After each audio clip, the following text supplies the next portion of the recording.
Sama saudara-saudari yang terkasih dalam Kristus. Di era media sosial yang memuja jumlah followers dan likes, Kyle Idleman dalam bukunya Not a Fan menegaskan sebuah kebenaran yang menusuk hati.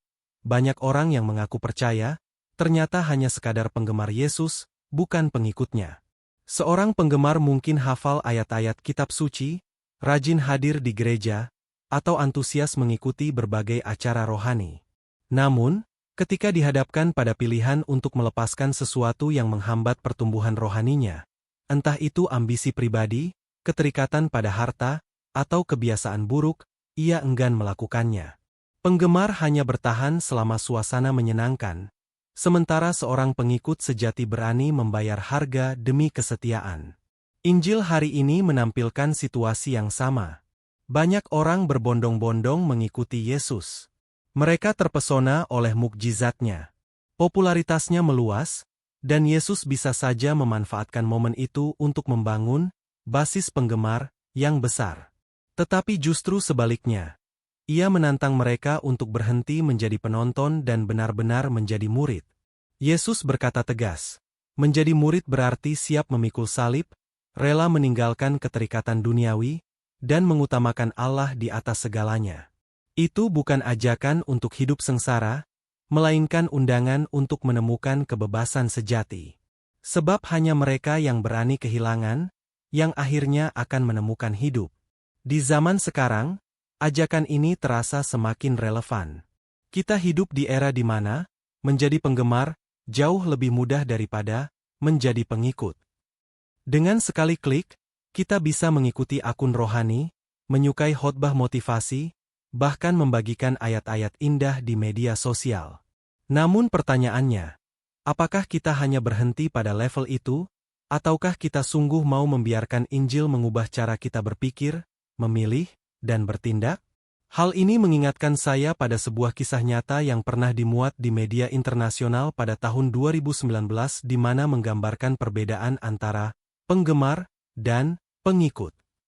Di Sri Lanka, saat terjadi serangan bom Paskah yang menewaskan ratusan umat, banyak orang yang selamat memilih kembali ke gereja hanya seminggu setelah tragedi.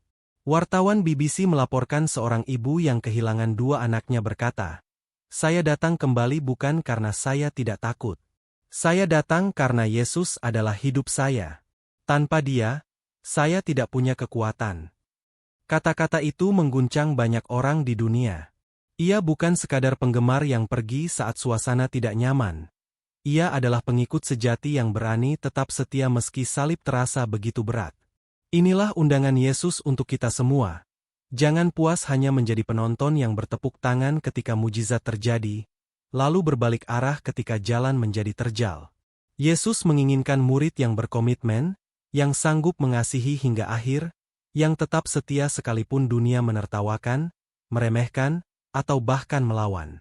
Dalam konteks ini, kita patut bersyukur bahwa pada tanggal 8 September 2025, Serikat Sabda Allah, SVD, merayakan 150 tahun berdirinya. Sejak awal, para misionaris SVD tidak dipanggil untuk sekadar menjadi penggemar Injil, tetapi menjadi pengikut Kristus yang nyata diutus ke seluruh dunia. Mereka meninggalkan tanah air, keluarga, dan kenyamanan, demi membagikan sabda Allah ke pelosok-pelosok bumi, seringkali di tempat-tempat yang berbahaya, asing, atau miskin.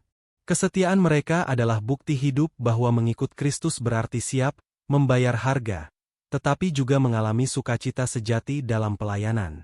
Sejarah para misionaris SVD mengajarkan, Injil hanya sungguh berakar ketika ada orang-orang yang rela hidup bagi orang lain, bahkan ketika itu menuntut pengorbanan besar. Seperti kata Santo Arnoldus Jansen, sang pendiri, kita bukan pemilik sabda, tetapi pelayannya. Marilah menjadi pelayan yang setia, bukan penggemar yang sesaat, sebab dunia menunggu kesaksian kita yang berani. Semoga bacaan Injil hari ini dapat menginspirasi aktivitas dan kegiatan kita hari ini. Jika video ini memberkati Anda, jangan lupa untuk like, subscribe, dan share.